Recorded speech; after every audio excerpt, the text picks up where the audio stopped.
Good evening, ladies. Good evening. Okay, that's better. Thank you very much. Thank you very much. I'm gentlemen. Oh, and gentlemen. Sorry, the few brave ones that are in the room. Thank you very much. So, Femi's a hard act to follow. Sorry, Bola. What an excellent speaker. Thank you very much for all those facts and figures. It's really, really interesting. So what I want to talk about is carrying on from the kind of equality and diversity perspective, is about women in the workplace, women on boards, and women how to move up the ladder. How many of you in the room are actually in a corporate environment? So most of you are entrepreneurs then, is that right? How many of you are entrepreneurs? Well, the figures don't add up. What do the rest of you do? Charitable. Charity. Oh, okay. How many of you from charitable organisations? Still doesn't add up. So what do the rest of you do? Okay, you're probably... Sorry? Housewives. House? No, my partner would then say that you are a domestic engineer. There you go. So we've got engineers in the house. There you go. So going back to women in the workplace, I've actually been, as Shay said, running my own business for over 32 years. And you're all supposed to say, oh, you don't look that old. You don't look old enough, even with the grey hair. And throughout that time, it was very, very apparent to me that there just weren't that many women, definitely at the beginning, there just weren't that many women, and more so minority women, who I was coming into contact with, which was why I started one of the first black women's organisations, women in business organisations. And I don't know how Shay could say at the beginning of her speech that she couldn't find networks to network with, because we met through a network. Yeah, right. You wanted another network. Okay. So I started the European Federation of Black Women Business Owners in 1996. We'll actually be 20 years old next year, and you're all invited to the 20th anniversary. So you do... Oh, yes. So Beverly was a recipient of one of our awards some time ago, 2007. There you go. So living proof. So going back to the kind of being in that lonely space, wherever I went, it was really difficult for me to find, particularly women of colour to network with. So as I said, when Choice FM started, it gave me the excellent platform on which to publicise that and network with lots of other women in business. And I did that. But also throughout that journey, I was always invited to sit on many boards, and it was usually public appointment boards. And there again, it was frightening, because without exception, every time I went into a boardroom, I mean, we're talking at least 20, 25 years ago, every time I went into a boardroom, I was either the only woman, and more often than not, if I wasn't the only woman, I was certainly the only black person in the room. And I was quite determined to change that. So I started working with the Public Appointments Office.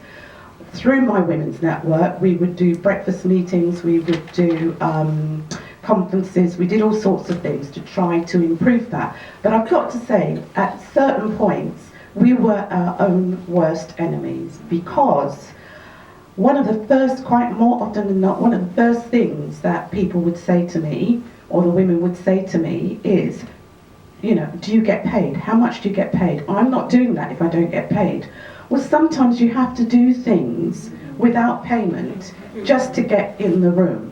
Most of the boards that I sat on, I wasn't paid for. Eventually, when people got to know me and my reputation grew, and this is the other thing, when you're out there doing it, as soon as you join one board, your name starts to filter around, and more people ask you to do things. But I've forgotten what I was going to say, but yeah, the best part of it was the networking, because through sitting on those boards, I got to sit at the table with people that I would never usually get even to talk to. I began to sit around tables with lords, ladies, sirs, dames, all sorts of things. In fact, today, before this meeting, I was at another committee. It's not a board. I'm on a committee, which is the Economic Honours Committee. And the Economic Honours Committee is one of 9 committees which hands out investitures. 10 years ago, the people on that committee decided that they wanted to award me a CBE, a Commander of the British Empire, for the work that I'd done with women, minorities and small business. 10 years later, I'm now sitting on that committee. I don't get paid for it, but the people sitting around that in that committee, it's worth every penny that I don't get to sit and be able to network with them, go to events with them, even go to their homes when they invite you. So one of the things I would say is I want to encourage more women of colour to think about applying for public appointments, whether it's a board appointment or whether it's a committee appointment. Think more about it. Now, Shay said, Shay asked you all to put your phones away. Now, what I want to do, I'm going to ask you to take your phones out, because I'm going to give you my mobile number, and I'm going to do 2 things. Yes, they're all taking their phones out, great. I love it. So I'm going to give you my number in a minute, and one of the things I'm asked you to do 2 things. If you're interested in finding out more about public appointments, in fact, I'm going to do 3 things. If you're interested in finding out more about public appointments, text me and send me your email and say whether you're interested in public appointments, whether you're interested in finding out more about how you go about getting an investiture. Because, as I said, just having left that committee, one of the things that I noticed immediately were the number of nominations coming in through that committee. Firstly, we lacked women, and secondly, we lacked minorities. So, first of all, if you're interested in public appointments, send me your email, text me your email address and your name, and whether it's public appointments, whether you're interested in finding out more about receiving honours or nominating people for honours.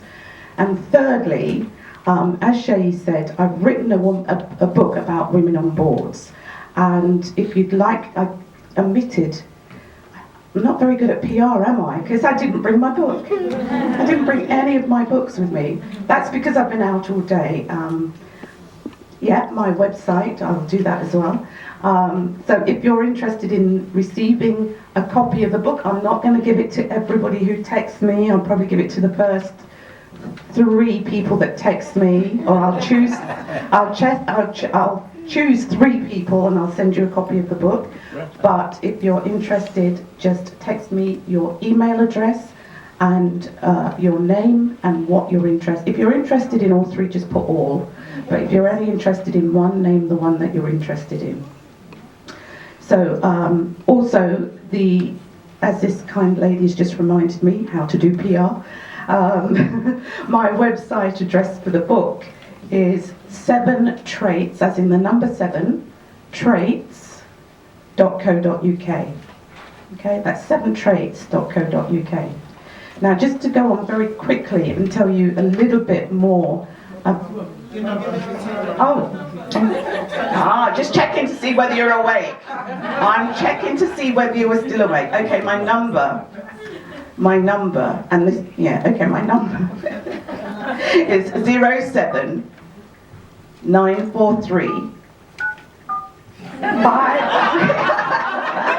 Let me do it very slowly. 07943. Got that? 536 459.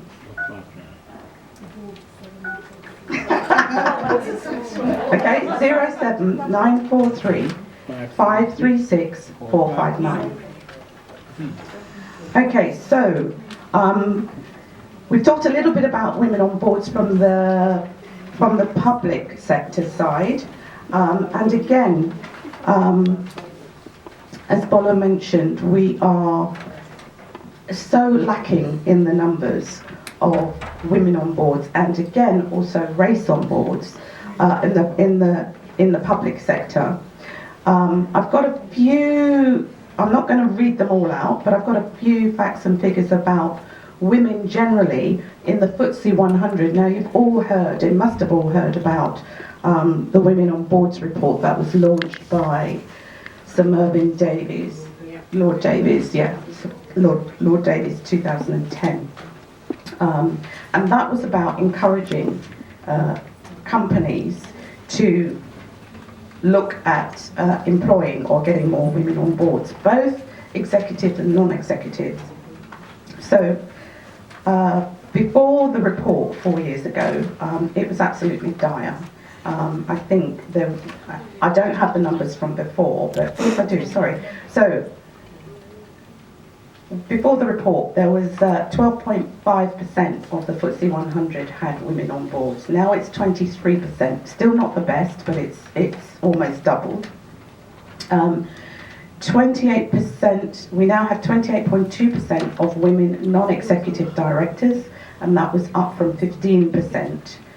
We now have 8.3% women executive directors from 5.5%. We now have no all-male boards, which is absolutely fantastic. I'm not going to read you, there's lots more that I could tell you about. So now we're focusing, we've moved from the FTSE 100 to the FTSE 250. And before the